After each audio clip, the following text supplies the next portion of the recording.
I'm Scott Tibbles with the Investing News Network, and today I'm having a chat with Remi Piet, who is Senior Director at America's Market Intelligence. Thank you for joining me, Remi. It's a pleasure, Scott.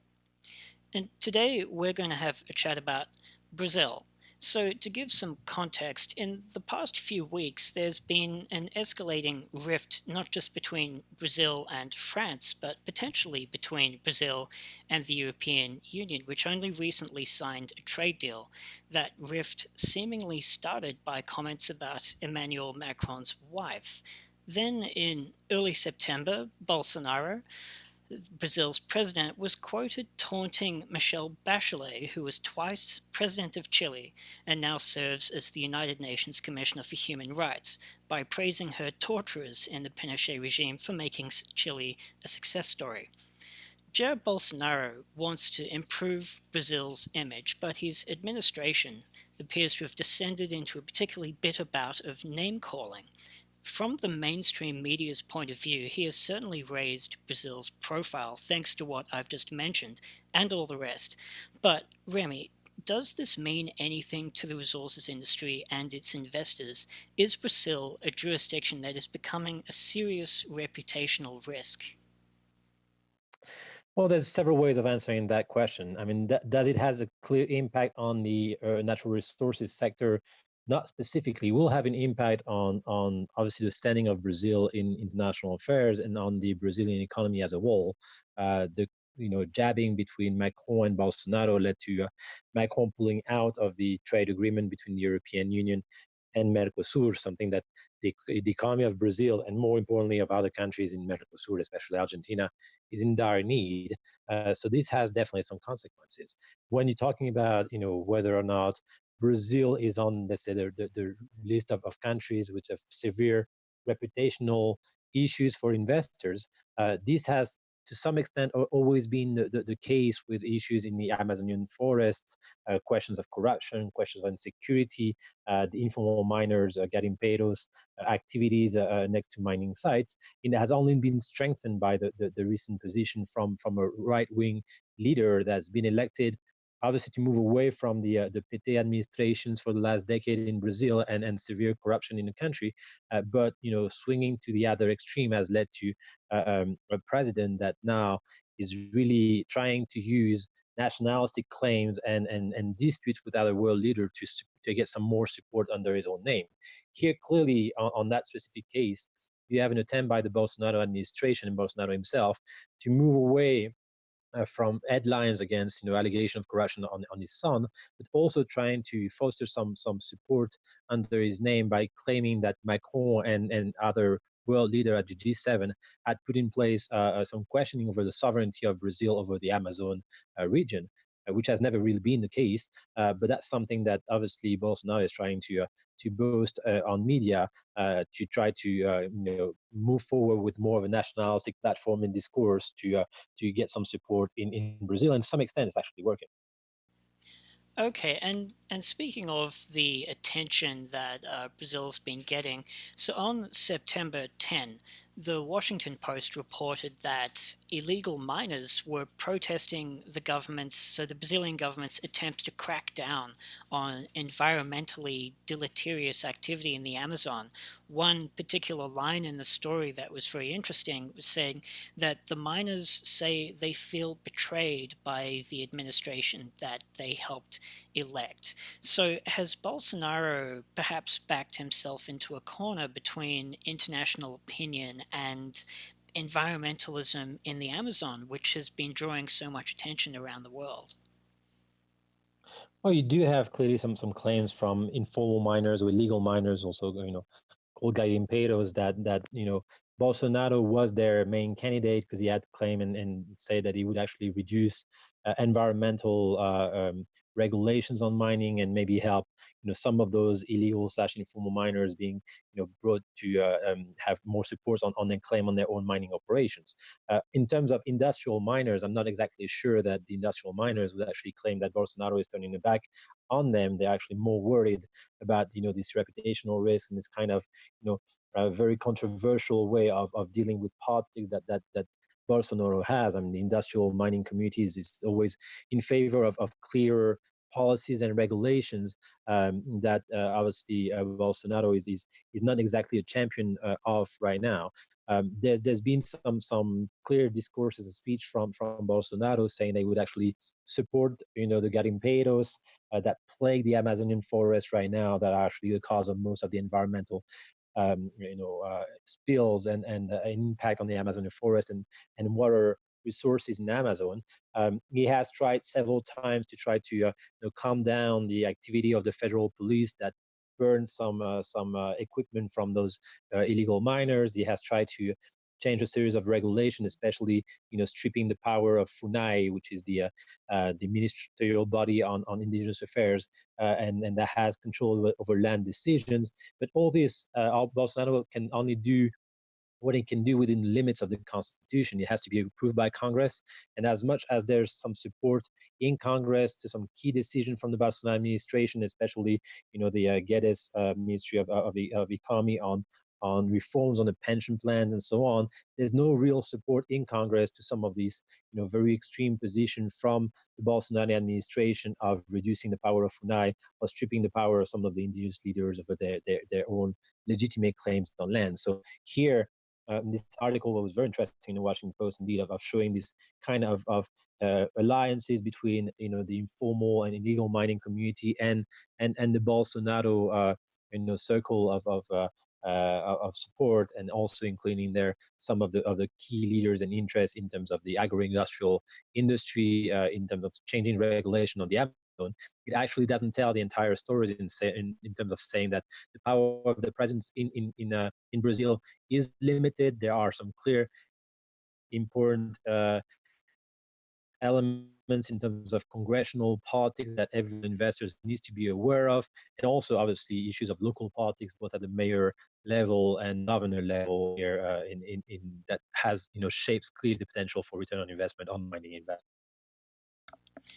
Okay, and so coverage of the situation in the Amazon has mainly been focused on the agricultural industry. We don't really hear that much about the mining, the sort of illegal and informal industry in the Amazon. Can you just give me a little bit of background on how much informal slash illegal mining goes on in the Amazon? Is it a really dire situation? Yes, obviously. So, the support from the agricultural industry to the Bolsonaro administration is no secret, and we've seen a series of positions from Bolsonaro to try to facilitate some agro-industrial developments in certain regions of the Amazon. What is indeed fairly less covered by news is the activity from illegal miners, and garimpeiros have been present throughout the Amazon much before the arrival of Bolsonaro, even for several decades in the Amazon, and all across the Amazon, not only in the Brazilian Amazon, but you also have them operating in the Guyana's Amazon or Bolivia, Ecuador, Peru. Those are groups of fairly, let's say, reactive miners that are playing cats and mouse with the federal police is trying to prevent them from operating. There's a series of corruption, obviously, cases that are linked to this activity of illegal miners. They are truly the true plagues on the Amazon, because they're obviously are not regulated. They use mercury. There are a series of chemicals that are directly dumped into the forest, and this is an issue that is being more and more covered by international news. The current conflict between Macron and Bolsonaro has placed this issue a little bit more on the top of international media agenda. I know a series of coverage of environmental degradation in the Amazon forest, and that's something that investors in the mining sector and mining companies should be very much aware of, because it's going to be impacting the reputation of their own investment, how much regulated they are, and how much cautious of environmental impact of their operation. Now, this is just part of the story of mining in Brazil. Obviously, there are some other states in Brazil, such as Minas Gerais, which have a long-standing history of mining, that do suffer also their own share of reputational risks following the tailing dam catastrophe of Brumadinho in January 2019 or San Marco in 2015. But you have to very too much keep aware of the fact that operating in Brazil is very much different from one state to another, whether you operate in Para, in Amapá, so Amazon states, or you're operating in other states which are more in the south east of Brazil or central Brazil that have a long-lasting history of mining operation. When you're looking specifically, and I'll end up with this, on mining in the Amazon forest, there are some operations and projects that are fairly serious, and where you can actually find good sources of investment and good operation and managerial teams. I'm thinking about Belo Sun, I'm thinking about Jaguar also. But the issue that you have, and Belo Sun has his own fair share of issues also.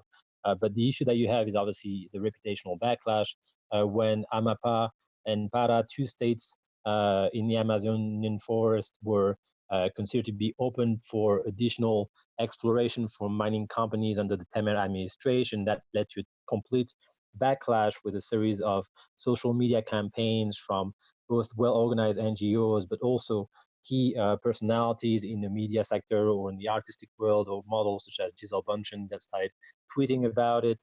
And so it's extremely important for any mining companies to have a very clear mode of operation and a very active community management protocols and communication teams to make sure that they're not impacted by any kind of irresponsible mining through the illegal miners' activities in the Amazon, or some decision of the Bolsonaro administration that will be strongly covered by international media.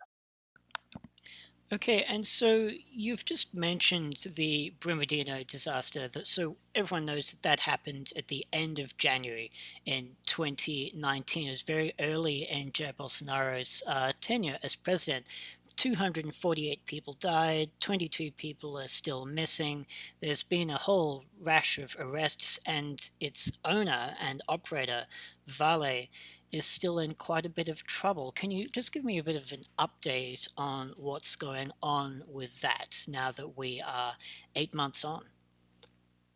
Well, we're 8 months on, and then this is still fairly a recent event. I mean, keep in mind that we were still, looking at the final impact of the San Marco dam burst in 2015. Again, another project that was operated by Vale and BHP on that one.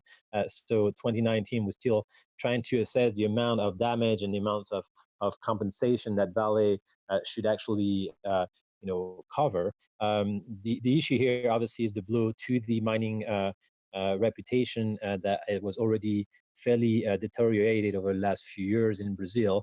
It's also, you have to link it to some attempts to change the regulations in the mining sector.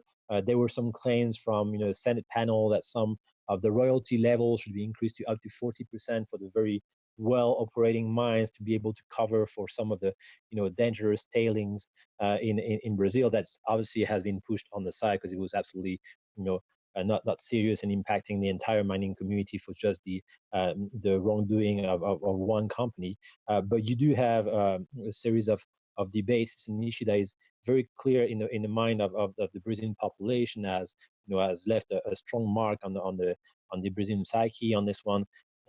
Discussions on the closing of dangerous tailings have been ongoing. The disclosure actually has been postponed to 2025 in some cases, when it was supposed to be originally in 2021. But you also have a series of changes in the regulation of mining sector. One of the reasons why this catastrophe happened in Brumadinho and San Marco before was actually the lack of means and financial means of the regulatory body in Brazil, DNEPM, who actually has been replaced by the Agência Nacional de Mineração in the very last days of the Temer administration. This body, I mean, I know it well because I work with it on a regular basis, severely understaffed, and is facing very strong opposition when it's trying to actually crack down on either illegal mining or on trying to regulate some of the regulatory activities in some concession that have been awarded. So you have severe delays, you have severe financial restraints in that organization that doesn't allow for a clear oversight of mining in Brazil. There's been several cases where you've seen mining companies litigate against the the NPM at this time, against this to actually force a more proactive licensing processes by the Agência Nacional de Mineração, because if it did not, then it didn't have any kind of incentives of forcing a stronger control and having a faster process to be able to operate a mining operation. Now, there's a series of discussions right now over a potential new mining code or potential new mining regulations in Brazil. The mining code is dating back from 1967. There's been a few changes to it over the last decades, but it's still very much this mining code of 1960s that is very much in place. And this is very controversial in terms of both the impact it would have on mining safety after Brumadinho and San Marco, but also, as we were mentioning, the issues of mining rights in concession that can be placed either in indigenous lands or in the Amazon in the near future. Okay, and so what about changes to regulations that has taken place since Bolsonaro's been in charge? Obviously, Brumadinho may have thrown things off balance, but what has been happening? Well, the largest change in terms of regulation were actually in the very final days of the Temer administration, just before Bolsonaro stepped in the very last week, actually, where Temer's, implemented a decree to officialize the instauration of the new mining agency in Brazil, Agência Nacional de Mineração, to replace the DNEPM that had been very criticized over the last decade. Here, the main issues are there's a clear boost to the capacity of mining companies to finance operation by being able to use their mining title as a collateral or guarantee for financing options. So that's something that is likely to encourage more investment in the mining sector.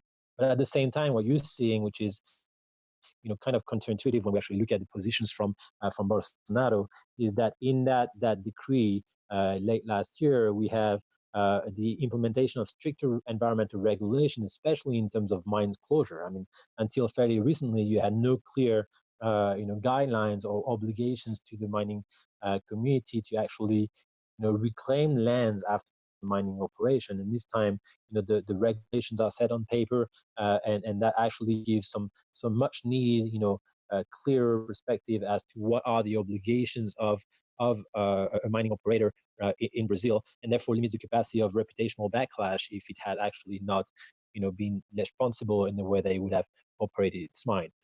In terms of just managerial practices, there's much more independence to the new ANM with structure with a triumvirate that is, operating the agency itself.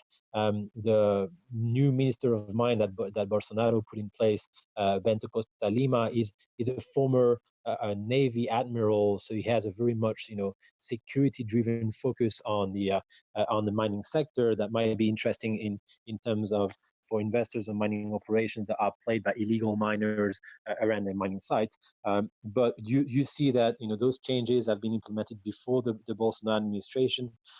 More recent attempts from the Bolsonaro administration to weaken regulations, especially in terms of indigenous rights or mining in the Amazon, has been so far hampered by Congress because there's no consensus on those issues, and the power of the president in Brazil is limited as to what he actually can achieve into deregulating environmental issues in the mining sector.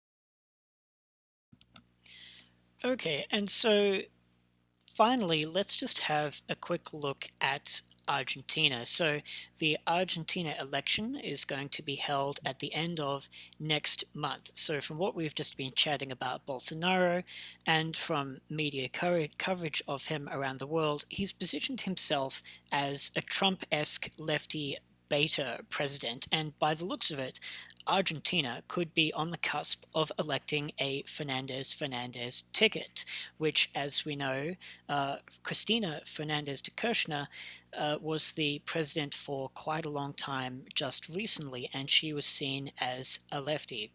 Can we expect more name calling going forward, or could the election of Fernandez in Argentina be a positive somehow for relations between the two countries? Somehow. Well, name callings and tensions between Argentina and Brazil is actually part of Latin American history. I mean, there's been an antagonism between the two countries that, for several decades. It's not only limited to football. It's actually obviously part of the national politics in the continent. The issue here, what's very interesting, is to see that both Brazil and Argentina are actually following two very different paths in terms of especially economic and geopolitical economic policies and geopolitical stance. While you had strong, progress on the pension plan reform in Brazil with some kind of consensus that should allow the Brazilian economy to register much better results in the near future, an economy that is still plagued by recession today, a very high level of unemployment, but clearly moving in the right direction in terms of being able to sustain its public finance. On the other hand, if you actually indeed have confirmation that there will be a Fernandez ticket, Argentina is probably likely to go back to the Kirchner/Peronist populistic populistic positions against any kind of serious reforms on macroeconomic situations. So you will have likely a country in Argentina that will move away from the positive reforms of the Macri administration, going back into a series of, of of barriers and policies hampering exports, imports, exchange rates, manipulations. Capital flights also will be impacted in the Fernandez administration, while Brazil is likely to continue to more serious and progressive and conservative policies in terms of microeconomics. Now, that's just one element of the equation, with likely if Argentina might actually go back into further recession, and the peso has been stumbling for several months now. You might have an impact on terms of immigration from Argentina, illegal immigration from Argentina to Brazil, and maybe these kind of fueling the amount of people that are linked to informal mining and illegal mining in the Amazon or in southern states on this one. But the other dimension of the evolution will likely be in terms of geopolitics and the positions of both countries towards Venezuela.